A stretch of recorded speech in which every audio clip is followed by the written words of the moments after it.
మనమైతే ప్రెజెంట్ ఇప్పుడు ఉదయగిరి నియోజకవర్గంలోని వింజమూరు మండలంలోని నల్లగొండ్ల గ్రామం దగ్గర అయితే ఉన్నాం. అయితే ఇక్కడ 9 రోజుల పాటు జరిగే బ్రహ్మోత్సవాలు కని విని ఎరగని రీతిలో నిర్వహిస్తున్నప్పటికీ కూడా ఏ రోజుకు ఆ రోజు భక్తుల రద్దీ పెరుగుతూనే ఉంది. ఇదే నేపథ్యంలో ఈ రోజు అమ్మవారికి స్వామి అమ్మవార్లకైతే కళ్యాణోత్సవం అయితే నిర్వహిస్తున్నారు.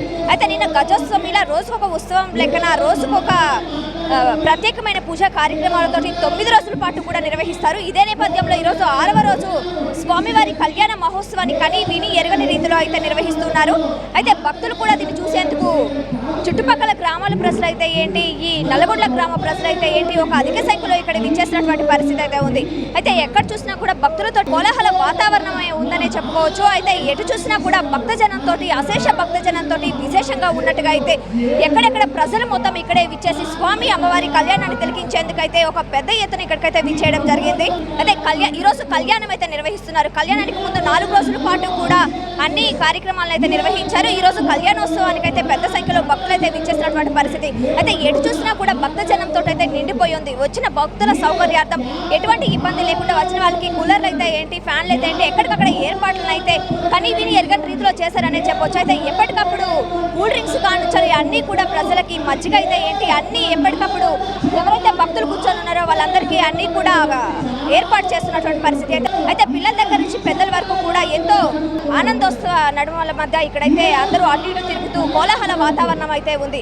గోవింద నామస్మరణతోటి నరసింహస్వామి వారి దేవస్థానం అంతా కూడా ఒక కని విని ఎరగని రీతిలో ఉందనే చెప్పుకోవచ్చు. అయితే ఈ 4 రోజుల పాటు అంటే ప్రతిసారి జరుగుతున్నప్పటికీ కూడా ఎవరైతే ఇప్పుడు ఈ ధర్మకర్తలి మండలి మాజీ చైర్మన్ ఎల్సీ కొండారెడ్డి ఉన్నారో వాళ్ళ నేతృత్వంలో అయితే కని విని ఎరగని రీతిలో జరుగుతుందనే చెప్పొచ్చు. అయితే ఇక్కడ స్వామివారి కళ్యాణ మహోత్సవం అయితే అంగరంగ వైభవంగా నిర్వహిస్తున్నారు. దాన్ని చూసేందుకు భక్తులు తండోపతండాలుగా విచ్చేసి అక్కడ కూర్చొని స్వామివారి కళ్యాణం అయితే వీక్షిస్తూ ఉన్నారు. సో కళ్యాణం అంటేనే మనందరికీ తెలుసు, ఎక్కువగా స్త్రీలు ఇక్కడికి విచ్చేసి ఈ కళ్యాణాన్ని తిలకిస్తూ అయితే వాళ్ళ సౌభాగ్యం కలకాలంగా ఉండాలని ఆకాంక్షిస్తూ కూడా ఇక్కడికి విచ్చేస్తున్నటువంటి పరిస్థితి. అయితే ఇటువంటి కార్యక్రమాల్లో పూజా కార్యక్రమాల్లో అయితే అన్నింటిలో పాల్గొని భక్తులు వేల సంఖ్యలో అయితే ఉన్నారు. ఆల్రెడీ ఎస్టిమేషన్ వేసినప్పటికీ కూడా అంతకు మించి అయితే వచ్చున్నారు. అయితే గుడి యొక్క ప్రాముఖ్యత విశేషత ఆల్రెడీ నిన్న కూడా ఇక్కడికి రావడం జరిగింది. నిన్న కూడా దీన్ని అంతా విజిట్ చేసి నిన్న కూడా ఇక్కడ జరిగే కార్యక్రమాలను అయితే చూపించడం జరిగింది. ఎవరైనా చూడని వాళ్ళు ఉంటే వెళ్ళి చూడండి. ఇంతవరకు మన ఛానల్ని సబ్స్క్రైబ్ చేసుకోకపోతే అయితే సబ్స్క్రైబ్ చేసుకోండి. అయితే ఈ రోజు అయితే ఇక్కడికి రావడానికి ముఖ్య కారణం ఎక్కువగా కని విని ఎరగని రీతిలో ఇక్కడ నరసింహస్వామి వారి దేవస్థానం ఉంది. అదే దేవస్థానానికి సంబంధించి అన్ని కార్యక్రమాలు కూడా ఒక పెద్ద ఎత్తున అయితే నిర్వహిస్తూ ఉన్నారు. అయితే బయట మనం అందరికీ తెలుసు, మామూలుగా ఇలాంటి పూజా కార్యక్రమాలు అన్ని బ్రహ్మోత్సవాలు జరుగుతున్నప్పుడు అయితే బయట కూడా అన్ని ఏర్పాటు చేసే ఉంటారు. ఏర్పాట్లకి ఎటువంటి లోటు లేకుండా అన్ని నిర్వహించి అయితే ఉన్నారు. అయితే ఇది పురాతనమైన టెంపుల్ అయినప్పటికీ కూడా గత 3 ఏళ్ల నుంచే ఎక్కువ అభివృద్ధికి అయితే నోచుకుందనే చెప్పొచ్చు. అయితే ఇది కొండ ప్రాంతంలో ఉన్నటువంటి టెంపుల్ కావడంతో భక్తులు రద్దీ అనేది తక్కువగా ఉండేది. ఎవరైతే ధర్మకర్తల మండలి మాజీ చైర్మన్ ఎల్సీ కొండారెడ్డి ఉన్నారో వాళ్ళ నేతృత్వంలో అయితే ఎక్కువ కార్యక్రమాలు అయితే నిర్వహిస్తూ ఉంటారు. అయితే ఇదే కాదు, ప్రతి శనివారం కూడా ఎంతో వైభవంగా పూజా కార్యక్రమాలు నిర్వహించి అన్నదానం కూడా ఏర్పాటు చేస్తారట. అయితే ఇప్పుడైతే ఈ 9 రోజుల పాటు కూడా ఎక్కడ కూడా ఎటువంటి కార్యక్రమాలు ఆకుండా అన్ని కంటిన్యూగా చేస్తూనే ఉన్నారు. ఇదే నేపథ్యంలో వచ్చే భక్తుల సౌకర్యాలు అన్నదాన కార్యక్రమాన్ని కూడా నిర్వహిస్తూ ఉన్నారు. అయితే లోపలికి వెళ్ళి చూసే ప్రయత్నం చేద్దాం మనం. సో ఇవి 9 రోజుల పాటు నిర్వహిస్తున్నప్పటికీ కూడా ఇది 6వ రోజు కళ్యాణోత్సవం అయితే నిర్వహిస్తున్నారు. ఇంకా 3 రోజుల పాటు కూడా తెప్పోత్సవం అయితే ఏంటి, గ్రామోత్సవం అయితే ఏంటి, అన్ని ఉత్సవాలను అయితే నిర్వహిస్తూ ఉంటారు. అయితే ఈ నిర్వహించినప్పటికీ కూడా ఎక్కడెక్కడ నుంచి సుదూర ప్రాంతాల నుంచి కూడా భక్తులు విచ్చేస్తున్నటువంటి పరిస్థితి అయితే ఉంది. మనం చూస్తే ఆల్మోస్ట్ మనకు అర్థం అవ్వచ్చు. అయితే ప్రతి సంవత్సరం ఈ బ్రహ్మోత్సవాలు నిర్వహిస్తున్నప్పటికీ కూడా ఎప్పటికప్పుడు ప్రతి సంవత్సరం భక్తుల రద్దీ పెరుగుతున్న నేపథ్యంలో వచ్చిపోయే భక్తుల సౌకర్యాలను కూడా పెంచుతూనే ఉన్నారు. అయితే ఎప్పటికప్పుడు వాటర్ ప్యాకెట్లని అలాగే మజ్జిగ ప్యాకెట్లని పంపిణీ చేస్తున్నాయి. అందరికీ కూల్ డ్రింక్స్ కూడా పంపిణీ చేస్తున్నటువంటి పరిస్థితి అయితే ఉంది. ఇదే నేపథ్యంలో ఇక్కడ చిన్న పెద్ద తేడా లేకుండా అందరూ కూడా ఇక్కడికి విచ్చేసి ఎంతో వైభవంగా ఈ గ్రామ ప్రజలందరూ కూడా వాళ్ళ కార్యక్రమాలను నిర్వహించుకున్న పరిస్థితి అయితే ఉంది. ఇదే నేపథ్యంలో ఇక్కడ నుంచి మనం విజువల్ చూసుకున్నట్టయితే మీకు ఆల్మోస్ట్ అర్థమవుతుంది ఎంతమంది ప్రజలు వచ్చారు ఏంటి అనేది. అయితే ధర్మకర్తల మాజీ మండలి చైర్మన్ ఎల్సీ కొండారెడ్డి ఎవరైతే ఉన్నారో వాళ్ళ నేతృత్వంలో అయితే ఇక్కడ అన్ని కార్యక్రమాలను కూడా ఒక ఘనంగా ఒక పెద్ద ఎత్తున వైభవంగా అయితే నిర్వహిస్తున్నటువంటి పరిస్థితి. ఈ గుడి సుదూర ప్రాంతంలో ఉన్నప్పటికీ కూడా భక్తుల రద్దీ ఏ విధంగా ఉందంటే అసలు ఇసుకేస్తే రాళ్ళను జనం అన్న విధంగా ఇక్కడైతే ఉంది. అయితే నిర్వాహకులు కూడా ప్రస్తుతానికి అక్కడే ఉన్నారు. వాళ్ళతో కూడా మనం మాట్లాడే ప్రయత్నం చేద్దాం. అలాగే కొంతమంది ఇక్కడ ఏ గ్రామాల నుంచి వచ్చారు ఏంటి అనేది కొంతమంది మహిళలను అడిగి తెలుసుకుందాం. అయితే వచ్చిన వాళ్ళతో కూడా మాట్లాడే ప్రయత్నం అయితే చేద్దాం మనం. ఇక్కడ మనతోటి కొంతమంది భక్తులు ఉన్నారు, వాళ్ళని అడిగి తెలుసుకుందాం ఎక్కడి నుంచి వచ్చారు ఏంటి అనేది. మేడం ఏం పేరు మేడం మీ పేరు? సంపూర్ణ. ఎక్కడి నుంచి వచ్చారు మీరు? నెల్లూరు నుంచి. అంటే మీ వాళ్ళు ఇక్కడ ఎవరైనా ఉన్నారా లేకపోతే ఓన్లీ ఈ బ్రహ్మోత్సవాలకు మాత్రమే, అంటే కళ్యాణోత్సవానికి బంధువులు ఉన్నారు కానీ ప్రతిసారి కళ్యాణానికి వస్తుంటాం. దాదాపు ఎన్ని సంవత్సరాల నుంచి వస్తున్నారు? మేము 10 సంవత్సరాల నుంచి వస్తున్నాం. ఇక్కడ ఏర్పాట్లన్నీ ఎలా అనిపిస్తున్నాయి? బాగా చేస్తారు ఇక్కడ. అంటే ప్రతిసారి ఇలాగే చేస్తారా ఏర్పాట్లు, లేకపోతే ఈసారి ఏమైనా కొత్తదనంగా ఏమైనా ఏర్పాట్లు చేస్తారా? అంటే ఈసారి ఇంకా బాగా డెవలప్ అయింది, ప్రతిసారి చేస్తుంటారు. మీకు తెలిసినప్పటి నుంచి దాదాపు ఎన్ని ఏళ్ళ నుంచి ఉంది ఈ టెంపుల్? ఏమో నాకు మేము చిన్నపిల్లలు అప్పటి నుంచి ఉంది. Okay madam, thank you. ఇంకా భక్తులు కూడా ఉన్నారు, వాళ్ళతోటి మాట్లాడదాం. ఏం పేరు మీ పేరు? ప్రకాష్ అండి. మీది ఇదే విలేజ్ అయితే ఎక్కడి నుంచి వచ్చారు? ఈ విలేజ్ అండి. ప్రతిసారి బ్రహ్మోత్సవాలు ఎలా చేస్తారు? కొన్ని వేల సంఖ్యలో ప్రతి గ్రామం నుంచి, కొన్ని జిల్లాల నుంచి, 3 జిల్లాలండి. చుట్టుపక్కల ఎన్ని జిల్లాలు ఉన్నాయో, మన నెల్లూరు జిల్లా కానీ, ప్రకాశం జిల్లా కానీ, కడప జిల్లా కానీ కొన్ని వేల మందిలో ఇక్కడ వస్తుంటారు. లక్ష వేలలో వస్తుంటారు ఈజీగా. కళ్యాణం రోజు అంటే ప్రత్యేకంగా మన లక్ష్మీనరసింహస్వామి వారి కళ్యాణం బ్రహ్మోత్సవం జరుగుతుంది. మరియు రేపు కళ్యాణం అయిపోయిన తర్వాత దేవుడు గ్రామోత్సవం అయిపోయిన తర్వాత అలకలతో పని కొన్ని మన రాష్ట్రంలో ఎక్కడ జరిగిన విధంగా మన గ్రామంలో ఈ విధంగా జరుగుతుంది. అలకలతోపు అమ్మవారు అటువైపు, నరసింహస్వామి ఈ వైపు, ఇద్దరు పరుగు పందెం వచ్చే టైపుగా ఇలా మా విలేజ్ టైపు వస్తారు.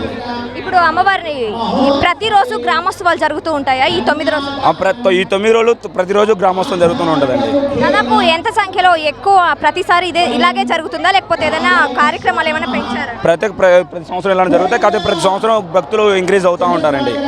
Okay sir, thank you. ఎక్కడి నుంచి వచ్చారు? ఏం పేరు మేడం మీ పేరు? నా పేరు మహాలక్ష్మి. ఎక్కడి నుంచి వచ్చారు మీరు ఇక్కడ కళ్యాణోత్సవానికి? మేము నెల్లూరు నుంచి వచ్చాము. ఈ 9 రోజుల పాటు వస్తారా లేకపోతే ఓన్లీ కళ్యాణంకే వస్తుంటారా మీరు? మా సారు వాళ్ళ అమ్మమ్మ వాళ్ళు ఊరు ఇది. గత 10 సంవత్సరాల నుంచి వస్తానే ఉన్నాం. ఈ 9 రోజుల పాటు, అంటే 9 రోజులు జరుగుతుంది కదా గ్రామోత్సవం, 9 రోజుల పాటు వస్తారా? లేదు, ఈరోజు ఒక్కరోజే వచ్చాము, 9 రోజులు రాలేదు. ఈరోజు ఏంటి ఈ రోజు ప్రత్యేకత ఏంటి? ఇక్కడ కళ్యాణం జరుగుతుంది కాబట్టి వచ్చాము. ఏ టైం వరకు ఉంటారు మీరు నార్మల్గా వచ్చినప్పుడు? అలా ఇక్కడ ఫెసిలిటీస్ అన్ని ఎలా ఉన్నాయి? బాగున్నాయి, అన్నీ బాగా జరుగుతుంది, అన్నీ మంచిగా జరుగుతుంది. కళ్యాణం కూడా బాగా జరిగింది, మంచిగానే జరిగింది. Okay, thank you madam. ఎవరైతే ఈ నరసింహస్వామి బ్రహ్మోత్సవాల కార్యనిర్వాహకులు ధర్మకర్తల మండలి మాజీ చైర్మన్ ఎల్సి కొండారెడ్డి అయితే మనతో ఉన్నారు. వాళ్ళు అనేక కార్యక్రమాలు అయితే నిర్వహిస్తున్నటువంటి పరిస్థితి, వాళ్ళని అడిగి తెలుసుకుందాం. ప్రతిరోజు రోజుకొక కార్యక్రమం చేస్తున్నప్పటికీ కూడా 9 రోజుల పాటు ఇది మొదటి ఇది ప్రత్యేకమైన ఘట్టంగా కళ్యాణోత్సవంకి అయితే ఎక్కువ సంఖ్యలో భక్తులు అయితే విచ్చేసినటువంటి పరిస్థితి అయితే ఉంది. సో దానికి సంబంధించి ఎటువంటి కార్యక్రమాలు, ఎటువంటి జాగ్రత్తలు చేపట్టారనేది కూడా వాళ్ళని అడిగి తెలుసుకుందాం. సార్ చెప్పండి, 9 రోజుల పాటు జరిగే ఉత్సవాలకు గాను ప్రతిరోజు వచ్చి వెళ్తున్నప్పటికీ కూడా ప్రధాన ఘట్టమైనటువంటి కళ్యాణ మహోత్సవానికి ఎక్కువగా భక్తులు అయితే విచ్చేయడం అయితే జరిగింది. వాళ్ళ సౌకర్యార్థం ఎటువంటి కార్యక్రమాలను మీరు ఏర్పాటు చేశారు? నమస్తే అమ్మ. ఓం లక్ష్మీనరసింహాయ నమః. ఈరోజు మా 2025 వార్షిక బ్రహ్మోత్సవంలో భాగంగా అతి ముఖ్యమైనటువంటి కళ్యాణ మహోత్సవం ఈరోజు ఈ ప్రాంగణంలో మా దేవస్థానం తరఫున చేసుకోవడం జరిగింది. శ్రీదేవి భూదేవి సహిత లక్ష్మీనరసింహస్వామి యొక్క బ్రహ్మోత్సవాల్లో భాగంగా ఈరోజు రమణీయమైనటువంటి కళ్యాణాన్ని ఇక్కడ సమకూర్చుకోవడం జరిగింది. ఈరోజు ఉదయం నుంచి వేలాది భక్తులు ఆ క్షేత్రాన్ని సందర్శిస్తున్నారు. పైన మూలవేరటిని దర్శనం చేసుకోవడం కానీ, కళ్యాణంలో కొన్ని వేల మంది ఈరోజు ఇక్కడ పార్టిసిపేట్ చేయడం జరిగింది. ఈ కళ్యాణంలో ముఖ్యంగా 90% మహిళా భక్తులు ఇక్కడ పాల్గొనడం మాకు చాలా ఆనందంగా ఉంది. ఉదయం నుంచి వస్తున్నట్టు భక్తులందరికీ కూడా ఇక్కడ కావాల్సిన వసతి సౌకర్యాలు, అదేవిధంగా చల్లటి పానీయాలు, భోజన వసతి అన్ని రకాలుగా ఏర్పాటు చేయడం జరిగింది. భక్తులందరూ చాలా ఆనందంగా వచ్చి ఈరోజు కళ్యాణంలో పాల్గొని స్వామివారి సేవలో పాల్గొనడం చాలా ఆనందంగా ఉంది. అదేవిధంగా అందరూ భోంచేసుకుని వెళ్తున్నారు. సార్ అలాగే ఇప్పుడు కళ్యాణోత్సవం అయితే నిర్వహించారు. ఈ కళ్యాణోత్సవం అనంతరం ఏమైనా కార్యక్రమాలు ఉన్నాయా? అయిపోయిన అనంతరం ఇప్పుడు కళ్యాణోత్సవం పూర్తయిన తర్వాత స్వామివారి ప్రసాదాలు, తీర్థం, మన అక్షంతలు తీసుకుని భక్తులందరూ కూడా బయలుదేరుతున్నారు. ఇక్కడి నుంచి అందరూ భోజనాలు చేసుకుని వెళ్తారు. ఏదైతే ఇప్పుడు కళ్యాణం గావించుకున్నటువంటి స్వామి అమ్మవార్లు గ్రామోత్సవాన్ని బయలుదేరుతారు. గ్రామోత్సవాన్ని బయలుదేరి సాయంత్రం 5 గంటల 6 గంటల వరకు మొత్తం గ్రామంలో స్వామివారిని ఊరేగించడం జరుగుతుంది. తర్వాత సాయంత్రం 6 గంటల వరకల్లా స్వామివారిని పైన గుడికి చేర్చడం జరుగుతుంది. రాత్రి తర్వాత సాంస్కృతిక కార్యక్రమాలతో మొదలై రాత్రికి మళ్ళీ గ్రామోత్సవాలు ఈరోజు ఉంటాయి. అది ఈరోజు కార్యక్రమం. రేపు ఉదయం అలకలతో కార్యక్రమం ఉంటుంది. ఓకే సార్, రేపటితోటి ముగియనున్నాయా? ఇంకా 2 రోజుల పాటు కూడా ఉన్నాయి కదా, ఇంకా ఏమేమి కార్యక్రమాలు జరగనున్నాయి? రేపు ప్రధాన ఘట్టమైన అలకలతోపు కార్యక్రమం ఉంటుందమ్మా. రేపు ఉదయం 10 గంటల 11 గంటల వరకు అలా కంప్లీట్ అయిపోతుంది. దాని తర్వాత ఎల్లుండి వచ్చేసి మన చక్రస్నానం కార్యక్రమం ఉంటుంది. చక్రస్నానం వసంతాల ఉత్సవం అనేది మరుసటి రోజు చేసుకోవడం జరుగుతుంది. ఫైనల్గా 17 సాయంత్రం ఏకాంత సేవ అనేది, అంటే ఉత్సవాలు మొత్తం అయిన తర్వాత స్వామివారి ఏకాంత సేవలో నిద్రపుచ్చేటటువంటి కార్యక్రమం ఫైనల్గా 17 సాయంత్రం మేము చేయడం జరుగుతుంది. ఆ రోజు వరకు కూడా ప్రతిరోజు ఇదే విధంగా పూజా కార్యక్రమాలు, సాంస్కృతిక కార్యక్రమాలు జరుగుతూ ఉంటాయి. ఫైనల్గా 17 సాయంత్రం ఏకాంత సేవతోటి బ్రహ్మోత్సవాలు ముగింపు అనేది జరుగుతుంది.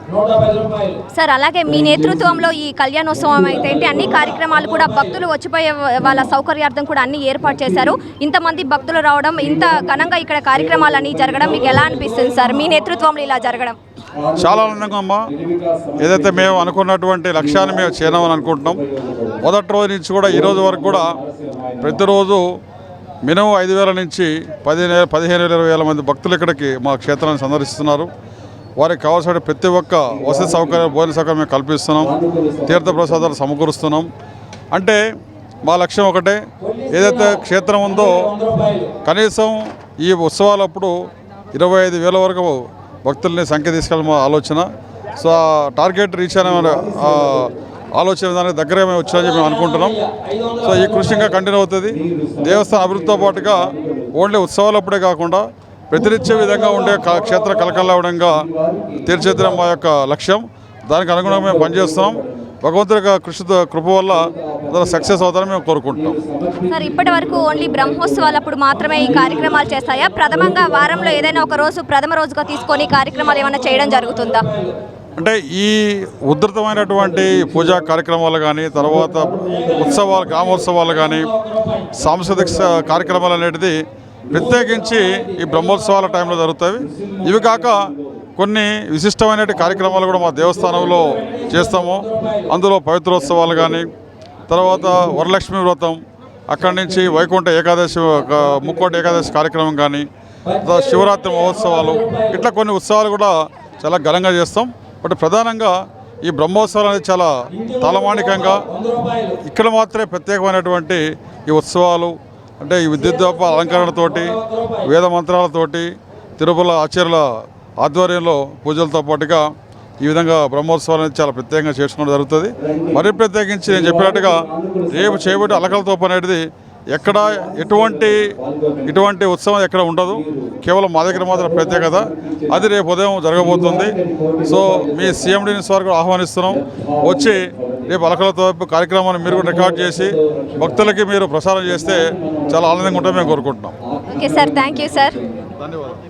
సో చూసాం కదా, ఈ రోజే కాదు 9 రోజుల పాటు జరుగుతున్నప్పటికీ కూడా ఒక విశిష్టమైన బ్రహ్మోత్సవాలలో మాత్రమే కాదు మిగతా రోజులలో కూడా విశిష్టమైన పూజా కార్యక్రమాలు కూడా అన్నీ జరుగుతూ ఉంటాయి. ఎప్పుడైతే పండగ సమయాలలో కూడా అన్ని కార్యక్రమాలను ఇక్కడ నిర్వహిస్తామని అయితే చెప్తున్నారు. అయితే పెద్ద సంఖ్యలో భక్తులు విచ్చేయడం, ఆడపడుచులు ఎక్కువగా విచ్చేయడం ఇక్కడ వీళ్ళకి చాలా ఆనందంగా ఉందని అయితే చెప్తున్నారు.